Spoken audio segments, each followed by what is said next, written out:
I have a new guest that I just met for the first time, and it's so wonderful to meet face to face.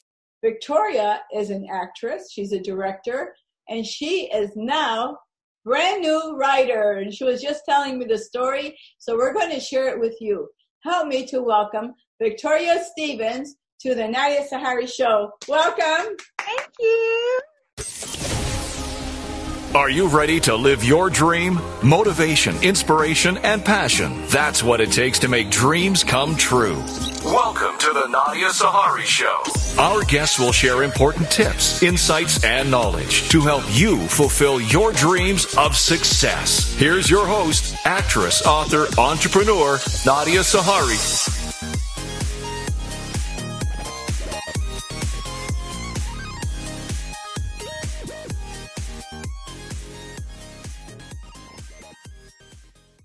To be here. Hi, yeah, I'm glad you're here. I've been looking forward to interviewing you anyways, and because I saw your credits and I saw that you played cop, and when I saw your pictures before I even knew you played cops, I said, she would make a great police officer. And here you send me a picture while you're on set dressed as a cop, and I'm going, oh my gosh, she is. Yes, it's amazing how many cop roles I do get. But the funniest thing is when I actually act on set with real cops, yes, they keep telling me how I missed my calling. I should have been a cop. And I was like, maybe that's a good thing that I come off that way. But I was like, oh no, that's a lot of years of school I have to take. But it's really nice. Like, I got to play so many cop roles, but with real cops. I think that was just amazing. You know, it was like the 21 Bridges that was shot here in Philadelphia. Yeah. I was a cop on that movie, and it was so funny just following the footsteps of real cops. I think that was fun. Yeah, I actually have two brothers that were police officers. One was a SWAT team officer. Oh, wow. He's a tough guy, and he's like 5'6" or something, 5'7", and he's so tough. Oh my God. He fought 10 men at one time. He is tough. He's a Marine. I can't say former Marine because if I say that, he'll say, no, once a Marine, always a Marine. Mm-hmm. Okay. That's so funny. I give him kudos though, like going through the Marine and the Army and stuff. My friend, she's in Sergeant, and I give them kudos because that's a lot of training and a lot of, consistency. Yes. And it's like, I couldn't keep track of her schedule. I was like, what are you doing? So amazing. It is. It's incredible. So let's talk about your films. Now, you said you're in Philadelphia. Are you there filming right now? Is that what you're doing? So I currently live in Philadelphia. I'm a mover. So I used to live in Jersey, and then I moved to Philly. And I constantly am commuting back and forth to New York and Maryland and DC. And I travel a lot. But right now in Philly, I have 3 films that I'm working on. So that's going to be fun. One is Benevolence, and that film I think is going to be my favorite so far. It's an independent, so an independent film. Yeah, I was thinking of the one Burt Reynolds was in. Right. I wish they were redoing. Yeah, no, this is an indie, but yeah, same title, but not the same concept. But the good thing is, like, I'm lead on that one. But the one thing that I love challenging roles, and they gave me a challenging role where I am playing an older woman, so they're going to age me, and I also have Alzheimer's.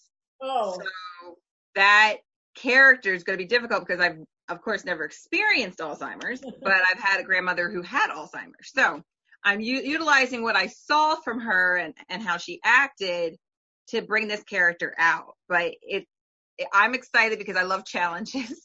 Oh, and I saw that you're Meisner trained. I am too. I love Meisner.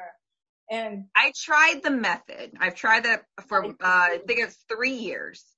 And I understand some of it, but some of it I couldn't wrap my head around. I'm like, I don't get it. So Meisner really hit home for me. What I do is I use what I liked from Method and what I have with Meisner, and then I put it together, and that's mine. You know, I've taken so many acting classes, and they all teach a different method. And when I first got into this, I thought to myself, okay, they're all teaching all these different methods. Which one do you use? Exactly. Yeah. And like with which role, you know? Exactly. And I paid thousands and thousands of dollars. And I thought, well, how am I going to know which one to use? And which one, you know, I got so confused. And then I stuck with Meisner. I liked Meisner a lot too. Definitely. I think it's because if you're an emotional person, I think it helps a lot. Yes. If you're not that emotional, I don't think Meisner could help. Well, I'm emotional. Yeah. It's like that hits home. Oh, yes. All I have to do is think about my cats and cry. Oh. Now, your dream, was this your dream to be an actress? And when was this dream? What age did you have this dream? Yeah, so when I started out younger, like in elementary school, believe it or not, my thought process was I was going to be a social worker. And I was going to go in that direction. And then all of a sudden, I started getting into theater when I was like 6 years old. And I just loved it. I was just like, this is where I need to be, you know. When I got closer into college, I found film and TV. I was addicted. I was like, that's it. You know, theater was fun. I love it. You know, I always go back to theater, but film and TV were just where my emotional stance is, you know. So like I'm more internalized when I act than being overly out there, you know. So it really worked out. So I started basically when I was 6. Acting is like you really need to love what you're doing. You really need to love the character. You really need to really love everything about it, and to really be into the character. And I mean, to be that part, to have that part as being you, because that's what you're doing in acting. You're being you. It's somebody else, but it's you being somebody. Exactly. Yeah. Exactly. So it's cool. And I had my dream to be an actress was at 10, and then I wanted to be a singer. See, yes, because it's all about show business, you know. It is. And what is it? There's something about it that makes us want that I don't know what it is, but it's like acting, singing, music. There's something innate in us that makes us want that, or maybe it's something that happens in our childhood or something. I don't know, but we all have that dream and that craving. That's what I'm thinking. Yeah, I mean, and the craziest thing is some people who are like shy or, you know, or they're definitely not like this, you know, put yourself out there person. They look at us and like, I don't know how you do this day after day after day, you know? But it's like, it takes a very specific person, you know. I think it's like personality type. I feel like all actors have like the same personality type sometimes, you know. We all are so used to rejection. It's just crazy. Oh, I think that's true. Yes. And, you know, rejection doesn't bother me at all. Not anymore. At first it used to with me. At first I'm like, they didn't love me. Why not me? You know. You know how my rejection got cured? When I did cold calling for this vitamin company back in the 80s, and they put me in this territory that nobody could sell. And they put me in it, and I was cold calling these tough people. And I got through to them, and then I ended up having the biggest territory of the whole company.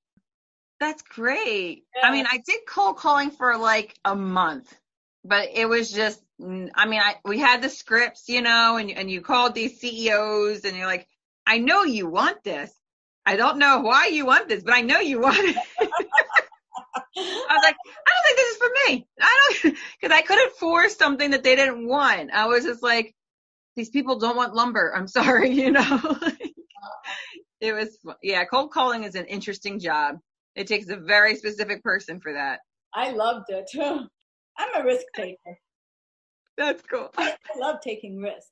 I like to see what happens. I like to challenge, That's good to be, though, sometimes, because if you don't take the risk, you never know if it's going to be or not. You can't play on the easy side of things. You just have to jump in.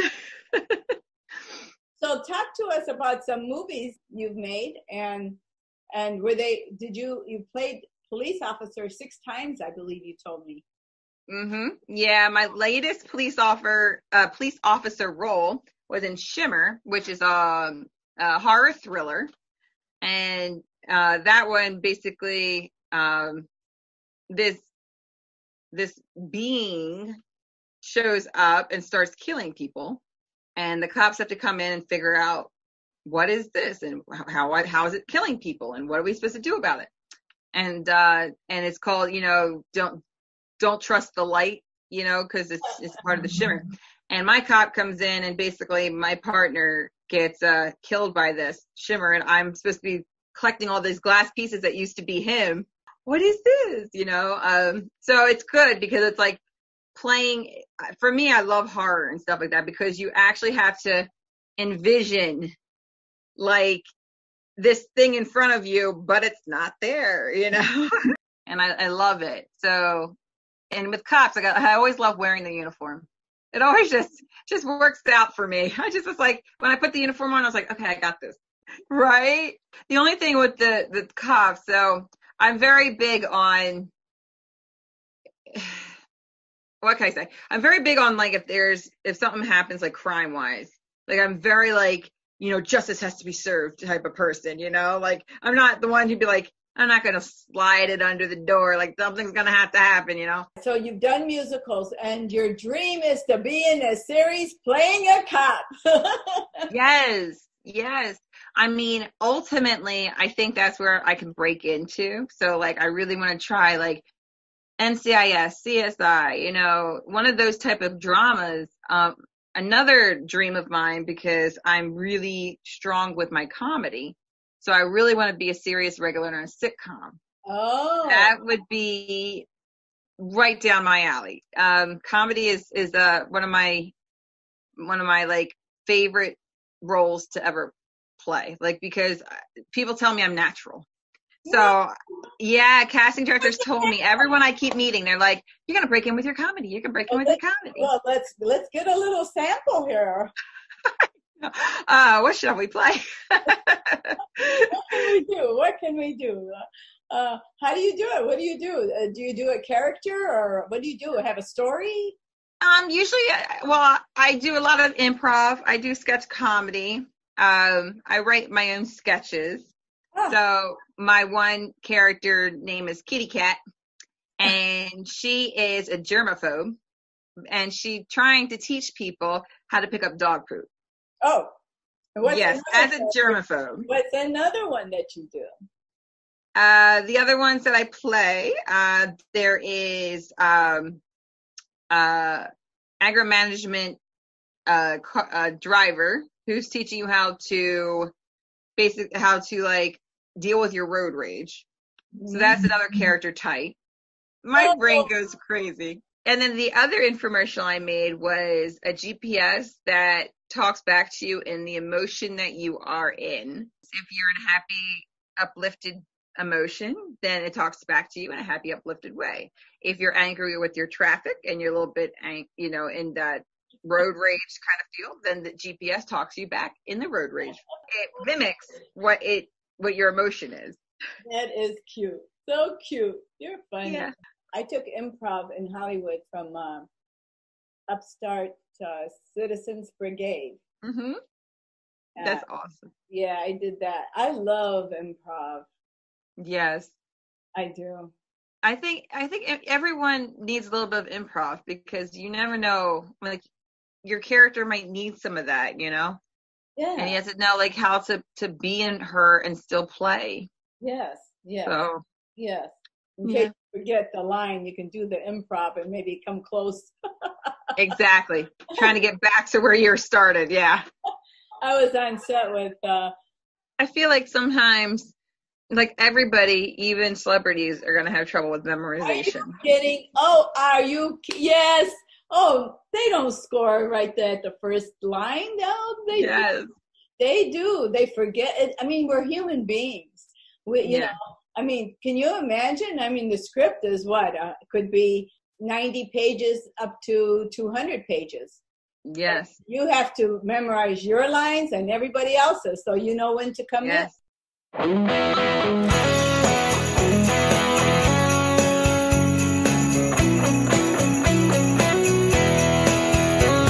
I'm in a Christmas state of mind, not just on Christmas Day. Not lights on trees or songs on the radio can take my breath away. Of all the gifts there under the tree, you're my best gift all year through. And every day is Christmas when I'm with you. To begin with, what you want to do is you really want to not put all of your eggs in one basket. You really need to be able to keep an open mind with what job you want to do.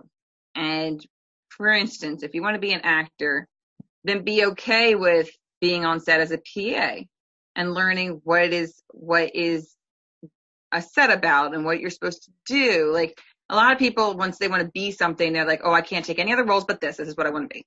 And most of the time, you're not always going to be that. You know, you will change different jobs. You will, and I always say, this is a business where you have to work together and you have to network and not try and take all of the responsibility onto yourself, and learn from others and not be like, well, I can't learn from them, you know, or, you know, like thinking that you know everything in the beginning. When, you know, you have to allow others to teach you things that you don't know, so that way you can also down the line teach others what they're, you know. So it's like it is definitely a networking business. It's, you know, we all help each other out, and not one person's going to be able to do it all. And you don't go into it to be famous. You go into it because you love it. Exactly. I mean, that's the only way you're going to stick through it, because it is a journey. It's not a race. It's a journey. It's a journey. Yes. And even though some days I'm like, I don't want to do my day job anymore, you know, but, you know, you have to be like, okay, it's okay. There's going to be more roles. We got this, you know, calm yourself down, especially like when you finally get to where you were always hoping to get, you know. Yeah. That's going to be the best part. And to know what you had to go through to get there. You know, it wasn't handed to you on a silver platter. It was, you had to work your way there. And that's what it's all about. I've studied so much that I finally think I've figured out what a good reel looks like. So, you know. I love it. It's great. Well, thank you. Thank you for being on my show. I appreciate it so much. And I'll have you again. We'll talk about your series because of being a police officer. Because you're going to get one. You're going to get it. I'm telling you. I don't think we're putting it out there. We're asking God thoroughly. Be like, come on, help me. Be like, please reach the stars. I think I can reach the stars. Look. I love it. Oh, it's so great. Thank you so much. Thank you for having me. This is such a fun talk. Oh, I love it. I know. I love talking with people. It's great. It's the best thing ever. I learned something from you. I learned from everybody that's my guest. And that's why I have this show, so that other people will learn also. And everyone learns from each other. And it just takes listening and doing. Yes. And having a good mindset. I always say it's in the mind. Like, if you're not going to stick with it positively, then, you know, you can't have a negative attitude in this industry. I love you. Thank you. As my guest, you're amazing. Oh. Yeah. Thank you so much for being here. I appreciate it. Oh, thank you. God bless you. Yes, and I'll definitely keep in touch, because I definitely want to hear more of what's going on. Oh, yes, we're going to keep in touch. Yes. Thanks for tuning in with Nadia and her guests. For more info, episodes, and connection, please visit our website, thenadiasaharishow.com. Share episodes with your friends. Follow us on Spotify, iHeartRadio, iTunes, Instagram, and most importantly, never give up. Live your dream.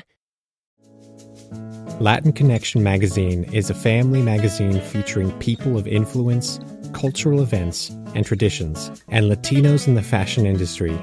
Conoce tu vecino y mucho más.